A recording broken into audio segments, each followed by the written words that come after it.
안녕하세요. 시댁 식구 챙기느라 제 가족은 나 몰라라 했던 남편 놈을 반품하고 눈에 넣어도 아프지 않은 예쁜 딸과 행복한 삶을 살고 있는 여자입니다. 자식까지 있는 상황에서 이혼을 결심하는 데까진 꽤나 긴 시간이 필요했는데요. 오랜 시간 긴 고민 끝에 결정한 이혼은 인생에서 가장 잘한 결정인 것 같아요. 물론 긴 시간 고민한 만큼 겁도 많이 나고 힘들기도 많이 힘들었지만요. 결혼 생활을 돌이켜보면 참 힘든 시간들이었거든요. 양가 집안은 저희를 도와줄 여유 따윈 없었고 그야말로 사랑 하나 가지고 한 결혼이었어요. 그나마 믿을 거라곤 젊음과 남편의 직장뿐이었는데 딸이 3살이 되던 해 남편의 회사가 어려워지며 남편은 결국 권고사직까지 당하게 되었죠. 참 막막했어요. 점점 돈 들어갈 곳은 많아지는데 제 취업은 여의찮았고 아무리 꿈을 꾸고 희망을 가져봐도 까마득한 앞날만이 기다리고 있는 기분이었거든요. 여보, 우리 장사해보는 건 어때? 장사? 갑자기 장사는 무슨? 애도 아직 어린데 장사를 같이 어떻게 해? 그냥 내가 빨리 회사 알아볼게. 요즘 취업이 하늘의 별 따기래. 그러지 말고 우리 조그마한 방 하나 딸린 상가 구해서 거기서 지내면서 식당이라도 하자. 내가 다른 건 몰라도 음식 하나는 잘하잖아. 이중으로 월세 나갈 일도 없고 애도 같이 보면서 할 수 있으니까. 지금보단 더 좋을 것 같은데 어떻게 생각해? 그런가? 듣고 보니 그것도 괜찮은 것 같네. 나 퇴직금 받은 것도 있고 이 집 보증금 빼고 대출 조금만 받으면 어떻게 가게는 얻을 수 있을 것 같긴 하다. 그런데 진짜 힘들 거야. 당신 괜찮겠어? 괜찮고 안 괜찮고가 어디 있어. 젊을 때 고생은 사서도 한다는데. 우리 힘들어도 열심히 살아보자. 우리 딸 먹고 싶은 거 하고 싶은 거 돈 걱정하지 말고 다 해줄 수 있게. 그렇게 식당을 차렸고 생각보다 더 힘든 날들의 연속이었어요. 기껏 마련한 재료를 다 버리는 날도 수두룩했고 진상 손님이 오는 날이면 때려치고 싶은 생각도 굴뚝 같았죠. 그런 날들이 쌓이고 쌓여 경험이 되고 점차 단골 손님이 생겨난다 싶더니 입소문이 나더라고요. 그렇게 6년 앞만 보고 달려왔더니 어느새 대박난 식당이 되었네요. 고생스러운 세월을 보낸 보상을 받듯 더는 먹고 사는 건 문제가 되지 않았죠. 딸이 하고 싶다는 건 걱정 없이 해줄 수 있는 형편이 된 거예요. 그런데 형편이 나아지니 다른 곳에서 문제가 생기더라고요. 그건 바로 시댁과 남편이었어요. 정말 힘들어서 돈 10만 원이 아쉬웠던 시절엔 저희에게 1,000원짜리 한 장 줄 수 없다며 딱 자르던 시댁이었는데 어느 순간부터 돈을 야금야금 빼가고 있더라고요. 남편을 통해 말입니다. 여보, 당신 집에 무슨 용돈을 이렇게나 많이 드리는 거야. 이건 너무 과하잖아. 과하기는 나 장남이야. 이때까진 형편이 안 돼서 못 드렸지만 이제 우리도 먹고 살만 하잖아. 그런 걸로 치면 나도 장녀야. 그런데 난 이 정도로 많이 드리진 않는다고. 이때껏 못한 건 죄송하지만 용돈은 형편껏 해드려야 할 거 아니야. 우리가 이 돈 없으면 굶어 죽는 것도 아닌데 좀 적당해라. 남들 다 부모 호강시켜줄 때 나 몰라라 했던 게 한이 돼서 그래. 그러니까 당신이 조금만 이해해줘. 남편의 심정이 이해되지 않는 건 아니었어요. 장남이기도 했고 여유가 생겨 가족을 돕고 싶은 마음을 이해 못하는 것도 아니었고요. 그런데 시댁에 주는 용돈 금액이 점점 더 커지고 남편의 남동생, 즉 시동생이 장가를 갈 때 집을 사주는 모습을 보곤 이건 아니란 생각이 들더라고요. 언제까지 장사가 잘 되리라는 보장도 없는데 미래는 생각지도 않고 버는 족족 써버리니까요. 미래가 불안한 것도 있었지만 일할 맛도 나지 않더라고요. 시댁 식구 배를 불려주려고 일하는 건가 싶은 생각이 들었죠. 여보, 이번에 서방님 집 해준 거 우리도 무리였던 건 당신도 잘 알고 있지? 무리는 무슨. 그까짓 돈 또 벌면 되잖아. 그까짓 돈? 우리가 벌고 싶다고 하면 언제까지나 잘 벌 수 있대? 도대체 뭘 믿고 돈을 그렇게 쓰는 거야? 우리 딸 아직 어려. 대학도 가야 하고 시집도 보내야 하는데 이렇게 버는 대로 다 줘버리면 어쩌자는 거야? 아, 진짜 말 맞네. 그러면 하나뿐인 동생이 장가를 간다는데 우리처럼 월세살이 시켜? 우리도 이만큼 고생했으니 너도 그 정도 고생은 해라. 이러란 말이야? 아, 말을 말자 말을 말아. 여기까지만 해. 더는 도움 주지 말란 말이야. 지금까지 한 것만 해도 장남으로서 차고 넘치게 했다고. 나 진짜 앞으론 가만 안 있을 거야. 정말 진짜 진심이야. 알겠어? 그래, 알겠어. 아, 알겠다고. 잔소리 좀 그만해. 이젠 결혼할 동생도 더 없다고. 남편은 짜증 가득한 약속을 했고 한동안은 조용했어요. 그러는 와중에 제 여동생이 결혼을 하게 되었고 결혼 선물로 좋은 침대를 사주고 싶더라고요. 어릴 때부터 동생이 좋은 침대를 가지고 싶다고 했었거든요. 그래서 침대를 알아보기 시작했는데 남편이 어떻게 알았는지 화를 내더라고요. 당신 처제 결혼 선물로 침대 사주려고 그래? 왜? 왜? 몰라서 물어? 침대가 얼마나 비싼데 그런 걸 결혼 선물로 한다는 거야? 당신 정신이 있어 없어? 기가 막히더라고요. 본인은 지 동생 결혼 선물로 집 사는 데 쓰라며 거금을 보태준 건 기억에서 아예 지워버린 듯 했죠. 그러고선 뻔뻔스럽게도 고작 침대로 화를 내더군요. 거기에다 그간 남편이 시댁에 쓴 돈이 얼만데 왜 저딴 핀잔을 들어야 하는지도 이해가 되지 않았고요. 당신은 당신 집에 간이고 쓸개도 다 빼주고 다니면서 난 내 동생 결혼 선물로 침대 하나 못 해줘? 아니, 아무리 그래도 침대는 아니지. 그냥 이불이나 좋은 거 사줘. 그러면 되지. 당신이 그렇게 좋은 거 막 해주면 처제도 부담스러워한다고. 말 같지도 않은 소리를 잘도 해대더라고요. 그래서 어떻게 했냐고요? 뭘 어떻게 했겠어요. 대꾸할 가치도 없는 말은 사뿐히 무시하고 가격대가 있는 침대를 선물했죠. 동생이 참 기뻐하더라고요. 그간 식당 일이 바쁠 때마다 와서 동생은 돈 한 푼 받지 않고 돕기도 했고 언니로서 뭐 하나 제대로 해준 것이 없어 마음이 불편했거든요. 동생이 그다지도 기뻐하는 모습을 보니 뿌듯한 기분이었어요. 동생에게 침대를 선물한 사실은 당연히 남편의 귀에도 들어갔고 또 당연하다시피 시댁에서도 알게 됐더라고요. 너 그게 사실이니? 네 동생 결혼하는데 비싼 침대 선물했다는 거. 네, 사실인데 무슨 문제라도 있나요? 무슨 문제? 그걸 몰라서 물어? 침대 비싼 거는 한두 푼도 아닐 텐데 그렇게 굳이 왜 침대를 선물해? 그냥 좋은 이불 세트면 되지. 그렇게 헤프게 낭비하면 돈을 어떻게 모으니? 동생에게 침대를 사준 것으로 둘이 얼마나 긴 토론을 해댔는지 남편의 말과 토씨 하나 틀리지 않고 읊어대는 시모의 말을 듣는데 이대로는 안 되겠다 싶더라고요. 이때껏 돈은 돈대로 쓰면서도 생색 한 번 내지 않았더니 그래서 이토록 당당한가 하는 생각이 들기도 했고요. 어머님, 저 이번에 동생한테 돈 쓴 거 처음이에요. 아범은 사방님 결혼할 때 집 사는데 보태라며 큰돈 턱턱 내놨잖아요. 그것뿐인가요? 시댁에 돈 필요할 때마다 아범한테 받아간 거 다 알고 있어요. 재작년에 이사도 아범이 시켜줬고요. 제가 제 동생한테 고작 침대 하나 사준 게 그리도 싫으시면 환불할게요. 대신 이때껏 아범한테 받아간 거 다 돌려주세요. 그러면 저도 침대 환불하고 동생한테는 이불로 다시 사줄 테니까요. 이렇게까지 강하게 나올 거라 생각하지 못했는지 시모는 조금 당황한 듯 했지만 물러서진 않더라고요. 뭐야? 너 지금 나 협박하니? 협박이라뇨? 정당한 요구인데요. 돈은 아범이나 저나 같은 시간 같은 고생해서 버는데 쓰는 건 아범이랑 시댁에서 다 쓰잖아요. 저희가 돈 못 모은 건 다 시댁 때문이라고요. 시댁이랑 친정이랑 똑같니?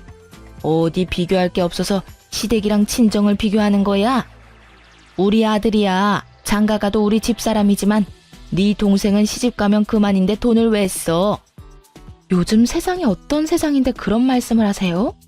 하여튼 전 동생한테 침대 정도는 꼭 해줄 생각이니까 정 제가 친정에 뭘 하는 게 싫으면 아까 말했다시피 이때껏 아범한테 받은 거 다 돌려주세요.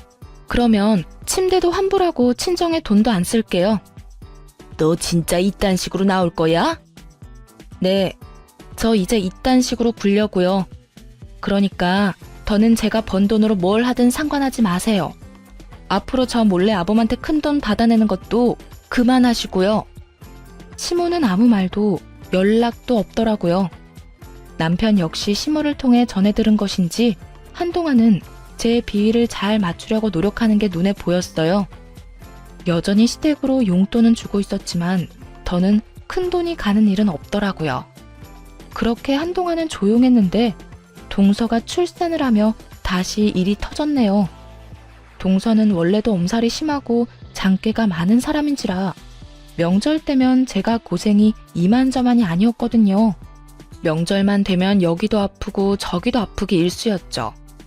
어떤 날엔 여자만 걸리는 마법데이를 내세워 일을 미루기도 했고요.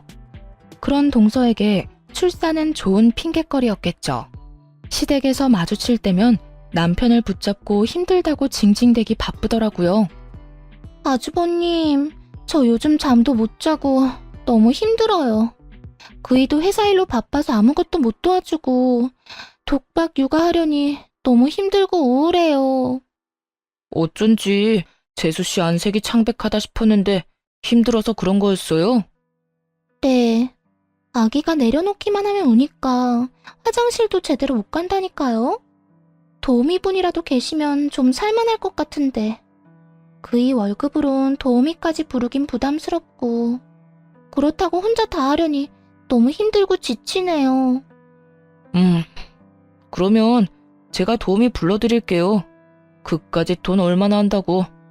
도와주실 분 불러드릴 테니 걱정하지 마세요. 어머, 정말이요? 아주버님, 너무 감사해요. 역시 우리 아주버님밖에 없다니까. 말릴 틈도 없이 벌어진 상황에 참 기가 막히더라고요. 그렇다고 처방님이 능력이 안 돼서 도우미를 못 부르는 형편도 아니었죠. 심지어 육아휴직을 내고 아기를 같이 돌보고 있다는 걸 아는데도 거짓말을 살살 해대더라고요. 더 열받았던 건 전 육아를 하다 손목이 움직이지 않는 상황에도 돈이 아까워 사람도 부르지 못하고 혼자 육아를 했었거든요. 그걸 떠올리자 더욱 화가 치솟았죠. 오죽하면 호탕하게 웃고 있는 남편의 얼굴에 손에 잡히는 대로 던져버리고 싶은 심정이었으니까요. 그렇게 저만 빼고 화기애애한 시댁 모임이 끝나고 집으로 돌아오자마자 남편과 크게 다퉜어요. 여보, 진짜 미쳤어? 도우미 부르는 돈이 한두 푼인 줄 알아? 하루만 불러주는 것도 아니고 적어도 일주일에서 2주일은 불러야 할 텐데 나하고 상의 한마디 없이 그렇게 말하면 어떻게 해? 아, 진짜 적당히 좀 해라. 같은 여자로서 재수씨가 불쌍하지도 않아? 그러는 나는 당신은 내가 불쌍하지도 않아? 나도 온몸에 파스로 도배를 했어. 일하느라 안 아픈 데가 없다고. 이런 나는 본 척도 안 하면서 재수씨가 힘든 꼴은 그렇게 보기가 힘들디? 그래서 나한테 상의도 안 하고 그런 큰 결정을 덜컥 한 거냐고. 가게 일은 당신 혼자 다 해? 나도 해. 가게에서 나온 수익금 중엔 내 몫도 있다고. 내 돈으로 내가 가족을 위해서 좀 쓰겠다는데 이렇게까지 사람을 몰아세워야 속이 편해? 이렇게까지 몰아세우게 만든 사람이 누군데? 어떻게 당신은 당신 집 일이라면 앞뒤 없이 지갑이 바로 열려? 그리고 뭐? 당신 돈? 정확히 해야지. 그건 당신 돈이 아니라 우리 돈이야, 우리 돈. 아, 진짜? 그러면 이러지 말고 우리 수익 분배를 확실하게 하자. 정확히 반반 나눠서 어디에 얼마를 쓰든지 간에 서로 간섭하지 말자고. 좋아, 그렇게 해. 나도 버는 사람 따로 쓰는 사람 따로 있는 이 생활 불만 많았다고. 당신 집에 온 재산 다 털리고 후회나 하지 마. 지금이야 돈 있으니까 당신한테 최고라고 해주고 당신 치켜 세워주지. 당신한테 돈 떨어지는 순간 다 끝이야. 당신 식구들이 당신 도와주기나 할 것 같아? 우리 가족이 돈만 밝히는 당신 같은 줄 알아? 그리고 내가 왜 돈이 떨어져? 지금처럼 장사만 열심히 하면 돈 떨어질 일이 뭐가 있다고. 군말하지 말고 이제부터 딱 절반으로 나눠. 알겠어? 정말 목 끝까지 차오르던 말이었는데 남편이 먼저 해주는 것도 모자라 저리도 강하게 요구하니 고맙기까지 하더라고요. 다음 날부터 돈 관리를 따로 하기 시작했고 살림에 드는 돈도 정확히 반반씩 내서 생활비로 쓰기로 했죠. 이미 시댁에는 이런 일이 다 소문이 났는지 미운 털이 단단히 박힌 상태라 온갖 트집을 잡으며 저를 귀찮게 했지만 괜찮았어요. 돈으로 엮이지 않으니 확실히 스트레스가 줄었거든요. 트집 잡는 거야 반박하거나 말로 돌려주면 되니 그렇게까지 힘들지 않았고요. 하나마나한 공격인 거죠. 그렇게 각자 생활하며 나름 평온한 나날을 보냈어요. 눈에 넣어도 아프지 않은 딸이 무럭무럭 자라는 게 인생의 낙이었죠. 그런데 어느 날 밤 딸이 이상하더라고요. 왜인지 기운이 없어 보인다 싶더니 금세 온몸에 열이 오르기 시작했어요. 해열제를 먹여봤지만 열이 떨어지는 건 잠시뿐이었고 더는 지체하면 안 될 것 같은 상황이었어요. 긴박한 순간이 되자 그래도 아이의 아빠인 남편밖에 생각나는 사람이 없더군요. 그래서 늦은 시간까지 들어오지 않고 있던 남편에게 전화를 걸었어요. 왜? 여보, 어떡해? 애가 열이 펄펄 끓어. 약을 먹여. 집에 약 있잖아. 먹였는데도 열이 안 떨어져. 어딘데? 병원에 가게 빨리 좀 와. 나 지금 못 가. 승철이랑 재수씨랑 오랜만에 데이트 좀 하라고 방금 내보냈단 말이야. 내가 지금 가면 애는 누가 봐? 다른 사람도 아닌 딸이 아프다는데 조카를 봐야 하니 못 온다고 태연하게 말하는 남편의 말을 듣는데 기가 막혀 말이 안 나오더라고요. 그렇게 말문이 막혀 아무 말도 하지 않고 있는데 그 뒤로 이어진 남편의 말은 더욱더 가관이었습니다. 그리고 애가 아프면 119를 불러야지 왜 나한테 전화를 해? 심각한 거면 119 불러서 병원에 가고 좀 참을 만하다고 생각되면 택시 불러서 응급실을 가. 그러면 되잖아. 하여튼 난 바쁘니까 알아서 좀 해. 지금 그걸 말이라고 해?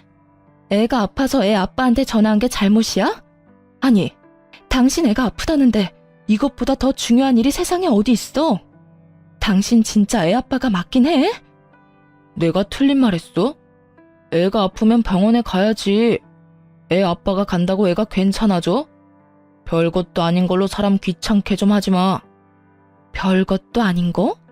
당신 진짜 그렇게 생각하는 거야? 됐어. 또 시댁 일에 눈 뒤집혀서 정작 지 가족은 눈에도 안 보이는 거겠지. 또 무슨 말을 그렇게 해. 당신도 잘 알 거 아니야. 육아한다고 두 사람 제대로 된 데이트도 못하는 거. 오랜만에 데이트 좀 하라고 내보냈는데 이제 와서 내 애 아프다고 들어오라는 말을 어떻게 해? 하여튼 난 바쁘니까 알아서 해. 딸이 아프다는데 동생네가 데이트를 해야 하니 조카를 봐줘야 해서 정작 지 애한테는 못 온다는 남편. 너무 황당한 말을 들으니 순간적으로 머리가 멍해지더라고요. 이놈이 정말 미쳤나 싶어서 말이죠. 남편은 바쁘다며 전화를 끊어버렸고 결국 전 119를 불러 딸을 데리고 병원으로 갔어요. 다행히 고열은 잡혔지만 화는 서서히 끓어오르기 시작하더군요. 이딴 인간도 남편이라고 계속 믿고 사는 것이 맞는가 하는 생각이 들기도 했고 시간이 지나도 남편이 변할 거란 생각은 들지 않았어요. 이혼한다면 아빠 없이 자랄 딸이 마음에 걸리긴 했지만 이런 아빠라면 굳이 필요하지도 않을 듯 했고요. 무엇보다 딸에게 도움은커녕 상처만 될 것 같기도 했죠. 그렇게 이혼 쪽으로 마음이 기울어진 상태에서 집으로 돌아갔고 집에는 조카를 보느라 많이 지친 남편이 침대에 누워있더라고요. 그 꼴을 보기 싫어 눈을 감고 싶었는데 다음 순간 나온 남편의 말은 정말 온 정이 떨어졌네요. 왔어? 뭐래? 괜찮다지? 적당히 웃음이 섞인 질문. 정이 떨어지는 것은 물론이고 겨우 가라앉힌 화가 다시 확 오르더라고요. 지금 웃음이 나와? 당신이 그러고도 아빠야? 애 걱정은 전혀 안 해? 걱정하면 뭐가 달라져? 그리고 괜찮으니까 집에도 온 거 아니야. 피곤하면 잠을 자. 괜히 나한테 짜증내지 말고 말이야. 내가 지금 피곤해서 당신한테 짜증내는 줄 알아? 당신이 하는 행동이 화가 나서 이러는 거야. 애가 아프다는데 한다는 말이 119를 부르라고? 누군 119 부를 줄 몰라서 당신한테 연락한 줄 아냐고. 그래도 당신이 우리 딸 아빠니까 연락한 거였지. 나도 무섭고 걱정되니까 그런 순간에 당신하고 함께 있고 싶어서 그래서 연락한 거였다고. 그만 좀 해라. 애만 멀쩡하면 된 거지. 별것도 아닌 걸로 성질 좀 내지 마. 우리 딸한텐 당신이 있었고 그때 조카한테 나뿐이었으니까 어쩔 수 없는 상황이었잖아. 가족끼리 서로 돕고 살면 좋은 거지. 언제까지 그렇게 따지고 둘 거야? 입에 발린 말이라도 미안하다. 나도 어쩔 수 없는 상황이었다. 다음부턴 우리 가족을 우선으로 하겠다 등의 말이 나올 줄 알았어요. 조금이라도 미안해하는 기색이었다면 그토록 화가 나진 않았을 텐데요. 남편은 도리어 큰 소리를 내며 저를 예민하고 트집이나 잡는 사람으로 몰아가더군요. 그 순간 분명해졌네요. 이 남자에게 가족은 나와 딸이 아니라 시댁 식구들 뿐이라는 사실을요. 그런 생각이 들고 나자 이혼해야겠다는 확신이 더 분명해졌고 결단을 내렸죠. 일단 저와 딸의 공간에서 남편 놈을 내쫓기로 했어요. 당신은 당신 가족만 챙기니까 문제라는 거야. 결혼하고 당신이 최우선으로 챙겨야 할 가족은 나랑 우리 딸이라고. 시댁이 아니라 우리가 1순위가 되어야지 왜 늘 다른 사람이 1순위야? 난 우리를 2순위로 여기는 가장은 필요 없으니까 계속 그런 식으로 다른 사람부터 챙기려거든. 거기 가서 살아. 여기서 이러고 있지 말고. 뭐? 지금 나보고 나가라는 거야? 나가라면 누가 겁낼 줄 아나? 나도 마주치면 싸우기만 하는 이 집구석 들어오기 싫었다고. 제발 들어와 달라고 연락이나 하지 마. 걱정하지 마. 하늘이 두 쪽이 나도 당신 같은 인간한테 연락하는 일은 없을 테니까.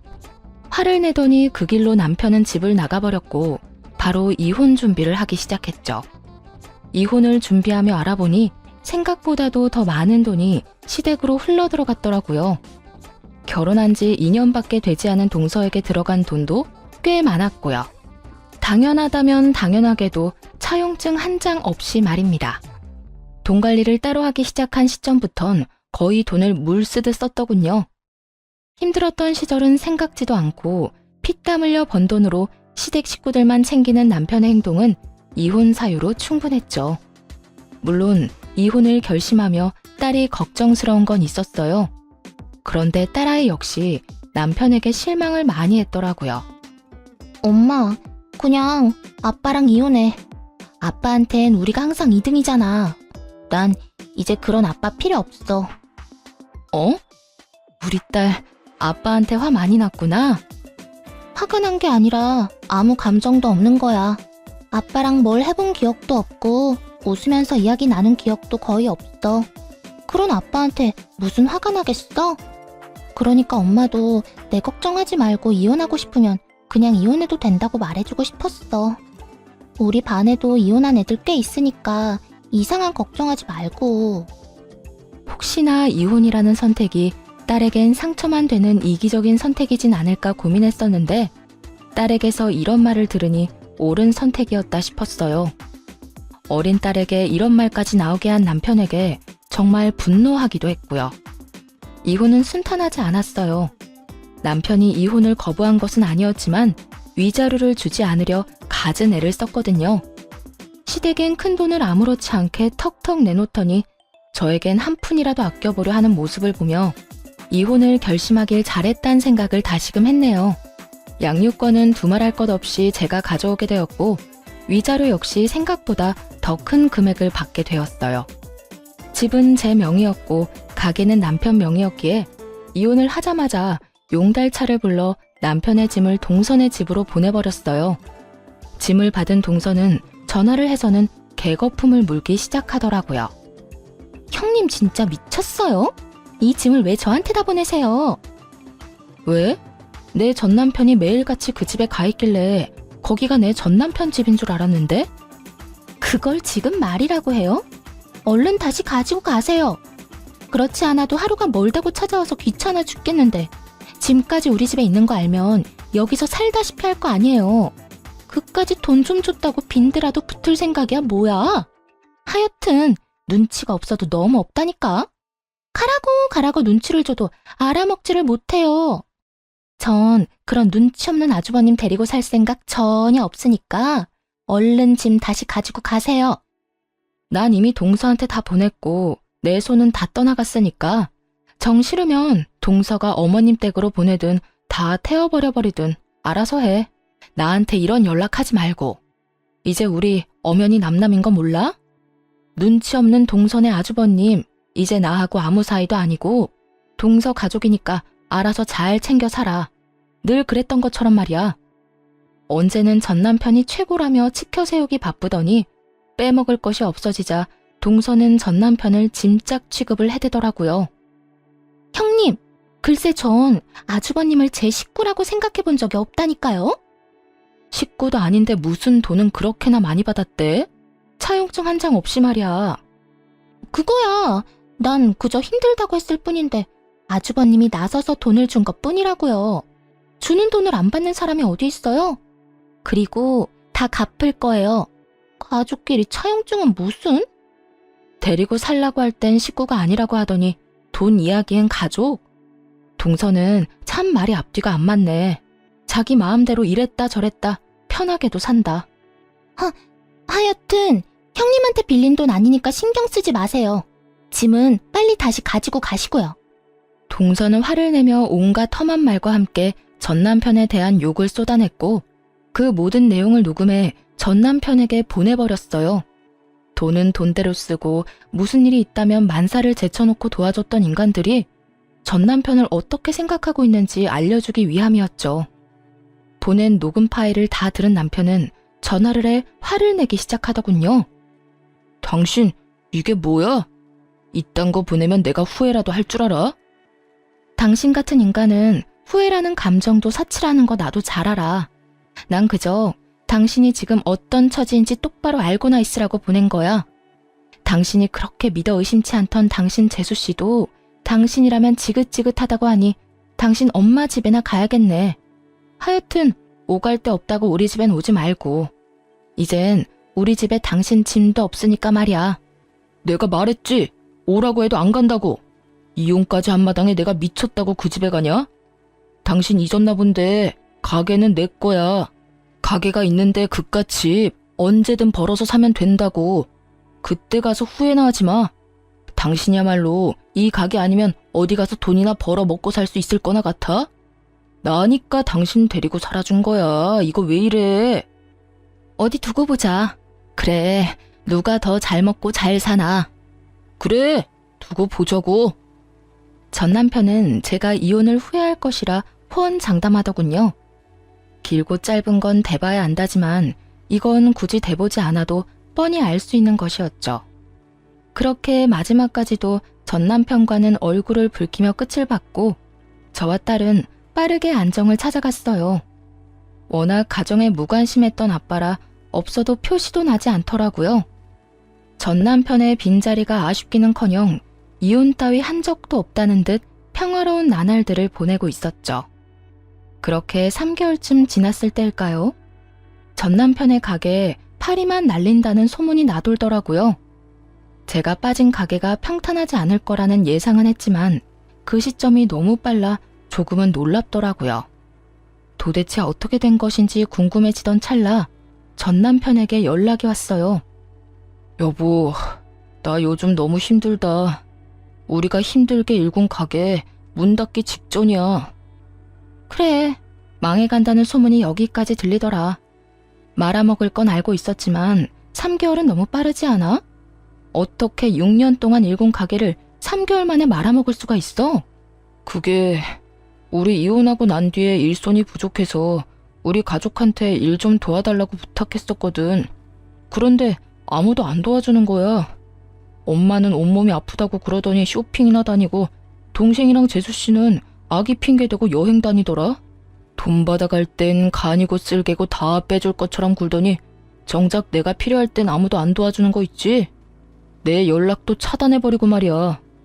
결국엔 직원을 구했는데 그 직원이 식자재 관리를 잘못하는 바람에 손님들 장염 걸리고 식품위생청 신고 들어오고 난리도 아니었어. 들어보니 망해가는 식당의 지름길을 밟고 있더라고요. 잘못된 식자재 관리에 단골 손님들의 장염, 칭찬이 가득했던 가게 리뷰엔 각종 악플만 가득하다고 하더라고요. 음식 맛이 변했다는 것부터 해서 더럽다, 직원들이 불친절하다, 다신 가지 않겠다 등 영업 정지는 물론이고요. 하소연하며 울먹이는 전 남편의 말을 듣고 있는데 더 말을 섞고 싶지도 않았네요. 식자재 관리는 직접 해라. 사장이 친절해야 직원도 친절하다.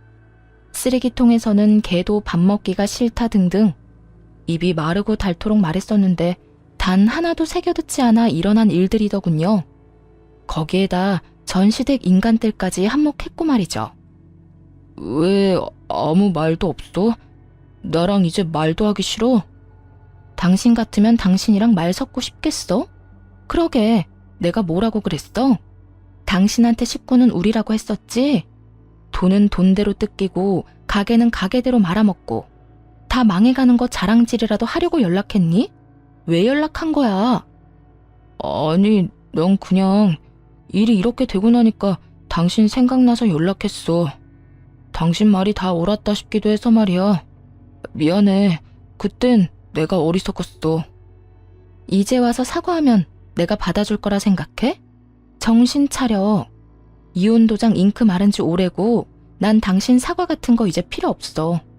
정 나한테 속죄하고 싶으면 다신 연락을 하지 마. 난 그거면 충분하니까.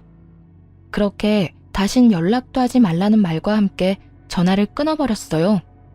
그 후 결국 가게 문을 닫았다는 소식이 들려오더라고요. 전 시댁 인간들에게 돈을 다 뜯겨버린 전 남편은 직원들 줄 월급도 없어 권리금도 없이 가게를 내놓았다는 이야기도 들을 수 있었고요. 관리만 잘해서 넘겼으면 권리금이 꽤 됐을 텐데 말이에요. 제 젊은 시절을 갈아 넣은 걸 생각하면 서글프긴 했지만 다 자업자득이다 싶으며 속이 다 시원하더군요. 그렇게 다신 소식을 들을 일도 만날 일도 없을 거라 생각했는데 전 남편이 글쎄 딸을 찾아왔더라고요. 전 시댁엔 아무리 도움을 구해봐도 연락조차 되지 않고 그렇다고 저를 찾아오자니 얻는 거 없이 욕만 먹을 것 같았나 보죠. 전 남편이 나름대로 잔머리를 쓴 것이었죠. 딸에게 아빠가 학교 앞으로 찾아왔다는 이야기를 듣고 불이 나게 달려갔더니 거짓골을 한 전 남편이 딸아이를 붙잡고 있더라고요. 우리 딸, 아빠 안 보고 싶었어? 어떻게 아빠한테 연락 한 통이 없어? 아빠 조금 서운하더라. 전 남편의 물음에도 딸은 눈도 마주치지 않은 채 아무 말도 하지 않고 있더라고요. 그 모습을 보는데 정말이지 딸만 아니었다면 욕이라도 시원하게 해주고 싶은 심정이었어요. 당신, 여기가 어디라고 와? 당신 왔어? 나야 우리 딸 보고 싶어서 왔지. 내가 못 올 때 온 것도 아니고 뭘 그렇게까지 화를 내. 남들이 보면 오해하겠다. 화를 안 내게 생겼어? 이때까지 연락 한 통 없다가 갑자기 찾아와서 보고 싶었다고 하면 우리가 받아줘야 해? 당신은 예나 지금이나 왜 이렇게 뻔뻔해? 당신 지금 오해하고 있는가 본데 나 그냥 막 찾아온 거 아니야. 나도 참다가 우리 딸이 너무 보고 싶어서 고민하다가 찾아온 거라고. 아빠가 딸 보고 싶은 건 당연한 거 아니야? 그 당연히 보고 싶은 마음이 너무 늦었다고 생각 안 해? 우리 이혼한 지 1년이야. 1년 동안 단 한 번도 보고 싶단 연락도 없었으면서 이제 와서 찾아온 이유가 뭐야? 이유는 무슨, 정말 보고 싶어서 왔다니까. 온 김에 우리 딸이랑 맛있는 것도 먹고 집에서 시간도 같이 보내고 하면 좋잖아. 전 남편은 능청스럽게도 상황을 모면하려 애쓰더라고요. 그런 전 남편의 모습에 기가 막혀 말문이 막혀 있는데 딸이 제 손을 잡더니 전 남편을 향해 이렇게 말하더라고요. 아빠, 이제 나 찾아오지 마. 난 아빠 안 보고 싶어. 딸의 말을 들은 전 남편은 적잖게 당황했는지 눈을 동그랗게 뜨고 딸에게 되묻더라고요. 그리곤 화가 많이 난 딸이 투정이나 부린다고 생각한 듯 장난스럽게 딸의 화를 풀어주려 애쓰더군요. 뭐라고? 우리 딸 아빠한테 화 많이 났구나. 아빠가 미안해. 이렇게 아빠 사과할 테니까 화 좀 풀어라. 응? 나 아빠한테 화 안 났어. 그냥 아빠가 보고 싶지 않을 뿐이야. 내가 아플 때도 엄마가 힘들 때도 우리보다는 다른 사람 돕는다고 바빴어. 난 아빠 필요 없어진 지 오래됐어. 그러니까 원래 하던 대로 우리한테 찾아오지 말고 혼자 살아. 딸, 그땐 아빠가 어리석었어. 아빠가 진짜 반성 많이 했다고. 그러니까 우리 딸 화 좀 풀어주면 안 될까? 이제부터 아빠가 우리 딸한테 정말로 잘할게. 우리 딸이 필요하다고 하면 그게 어디든 언제든 상관없이 만사를 제쳐두고 달려올게. 응? 필요 없으니까 아빠는 아빠가 사랑하는 가족들이랑 잘 살아. 난 엄마만 있으면 되니까. 딸의 말을 들은 전 남편은 눈물을 줄줄 흘리더라고요. 단호해도 너무나도 단호한 딸의 태도에 아무 말도 못한 채 말이죠. 사실 딸의 말을 들으며 조금은 당황스럽기도 마음이 아프기도 했어요. 전 남편이 불쌍해서 마음이 아픈 것이 아닌 아빠를 저리도 미워하게 된 딸의 심정이 어땠을까 하고 생각하니 마음이 찢어지게 아프더라고요. 그리고 딸이 전 남편을 미워하는 건 알고 있긴 했지만 저토록 미워하는 줄은 몰랐기에 전 남편 못지않게 당황스럽기도 하더라고요. 전 남편은 눈물만 뚝뚝 흘리고 있었고 딸은 그런 아빠의 모습이 더는 보기 싫다는 듯 손을 잡아 끌더군요. 그게 전 남편을 마지막으로 만난 날이었어요. 딸에게 그런 말까지 들은 전 남편은 더는 찾아오지 않았으니까요. 이젠 정말 끝이라고 생각했습니다. 그런데 끝날 때까지 끝난 것이 아니더라고요. 당시 동네 마트에서 계약직으로 일하고 있었는데 그곳으로 글쎄 동서가 찾아왔더라고요. 도대체 어떻게 알고 찾아온 것인지 알 수는 없지만 찾아와 다짜고짜 한다는 말이 정말 가관이었어요. 형님, 이렇게 숨어 있으면 내가 모를 줄 알았어요? 숨긴 누가 숨었다고 그래. 난 그저 내 할 일 하면서 열심히 살고 있는 거야. 갑자기 찾아와서 뭐 하는 짓이야 지금? 뭐 하는지? 몰라서 물어요? 당장 형님 남편 데리고 가요. 내가 아주버님 때문에 살 수가 없다고요. 하루가 멀다고 찾아와서 돈 내놓으라고 빚독촉을 해대는데 정말 살 수가 없다고요. 정말 살 수가 없는 사람이 누군데 이딴 말을 하는 것인지 이해가 되지 않았어요. 동서는 마치 제가 이혼했다는 사실을 모르는 사람처럼 몰아세우기 시작했고 그런 뻔뻔한 태도에 화가 점점 치솟기 시작했죠. 살 수가 없으면 돈을 갚아. 그러면 되겠네. 그리고 나랑 그 인간 이혼한 지가 언젠데 날 찾아와서 이 난리야? 여기서 난동 그만 부리고 동서 아주버님하고나 잘 이야기해봐. 말이 통했으면 여기까지 찾아왔겠어요? 내가 정말 살 수가 없다고요. 이미 동네에 소문까지 나서 이사해야 할 판국이라고요. 그래? 이사하려면 집 팔아야 하잖아. 집 판 김에 돈 갚으면 되겠네. 기억하지? 그 집 살 때 그 인간이 큰 돈 보탠 거. 도움받은 금액이 꽤 큰데 입 싹 닫지 말고 얼마라도 좀 갚아. 사람이 그 정도 양심은 지키면서 살자. 어? 형님, 정말 이러실 거예요? 동서는 본격적으로 언성을 높이며 행패를 부리기 시작하더라고요. 여기 귀 먹은 사람 없어. 소리 못 낮춰? 남의 직장까지 찾아와서 이게 도대체 뭐 하는 짓거리야? 그러니까 이 꼴 저 꼴 보기 싫으면 아주버님 데리고 가면 되잖아요. 저라고 좋아서 이러는 줄 알아요? 저도 바쁜 사람이라고요. 동서는 전 남편을 데리고 가라며 말 그대로 난동을 부리기 시작했어요. 말 자체가 통하지 않았고 어떻게 해야 할지 몰라 당황하고 있던 그 순간 마트 사장님이 다가와 제 앞을 막고 섰어요. 저기요, 여기서 이러시면 안 됩니다. 당장 나가주세요. 갑작스러운 사장님의 등장에 동서는 몸까지 바르르 떨며 사장님을 밀치며 화를 내기 시작하더군요. 이 아저씨는 또 뭐야? 난 아저씨랑 할 이야기 없거든요. 당장 비켜요. 비키라고. 자꾸 이런 식으로 굴면 경찰에 신고할 수밖에 없어요. CCTV도 있고 이 정도면 영업 방해로 신고하기에 충분하거든요. 경찰서까지 끌려가기 싫으면 당장 나가세요. 사장님은 휴대전화를 꺼내들며 동서에게 엄포를 놓았고 동서는 그제야 허겁지겁 도망을 가더라고요.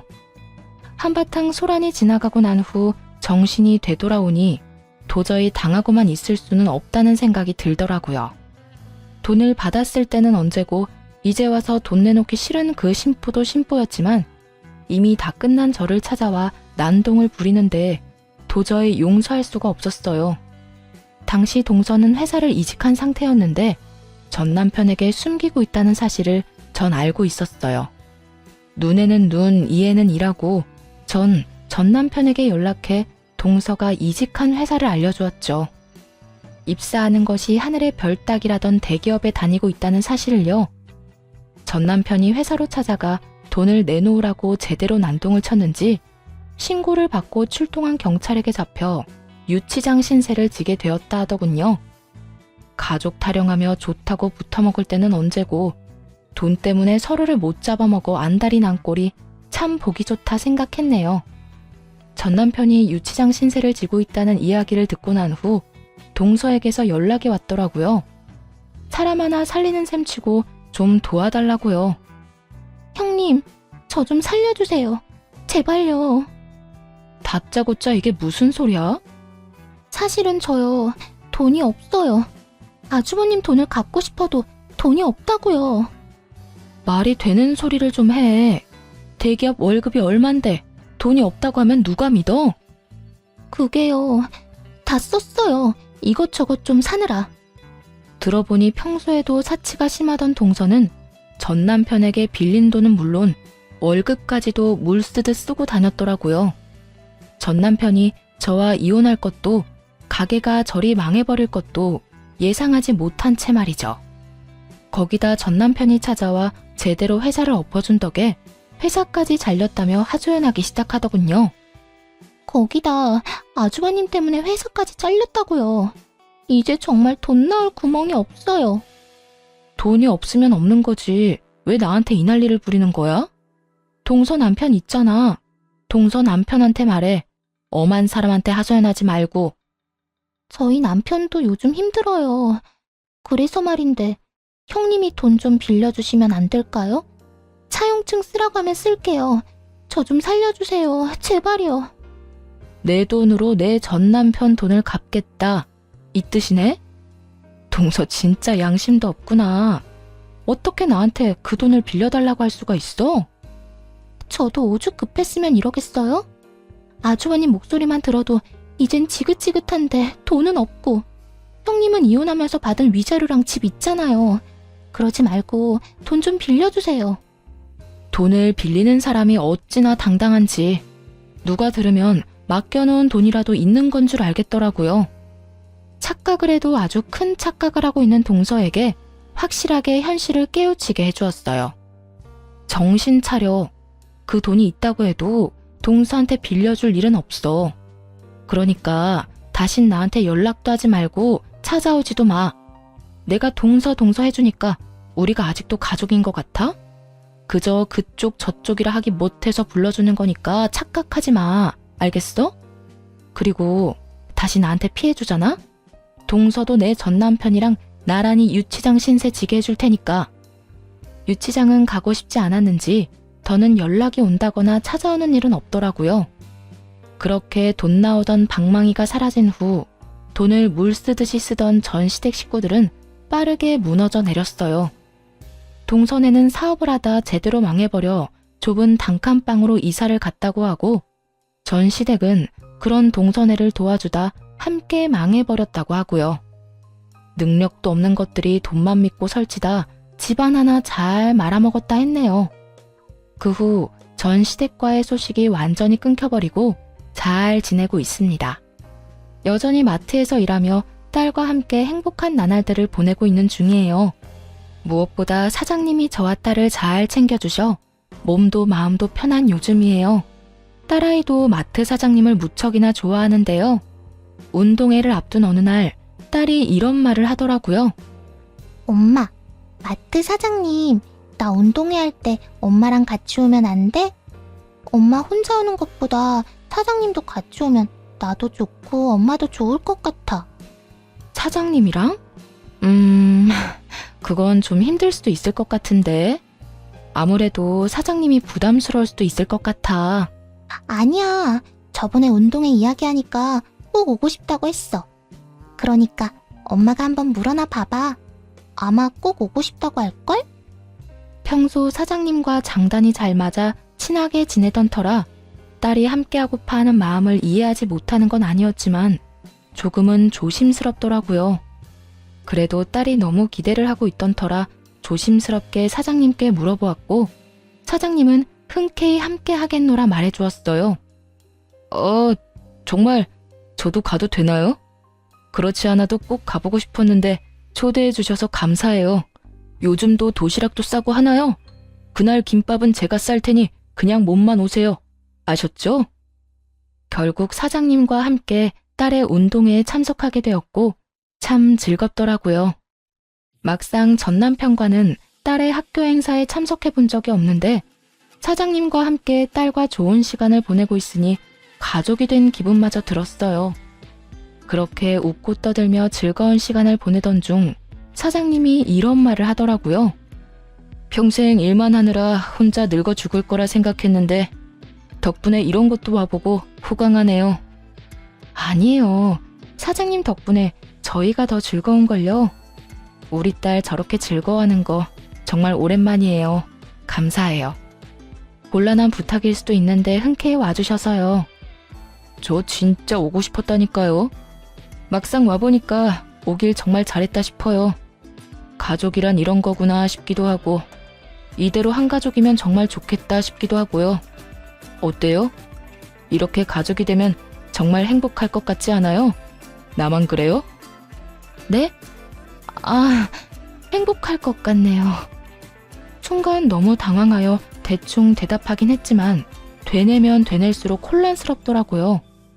이건 고백인가 해서요.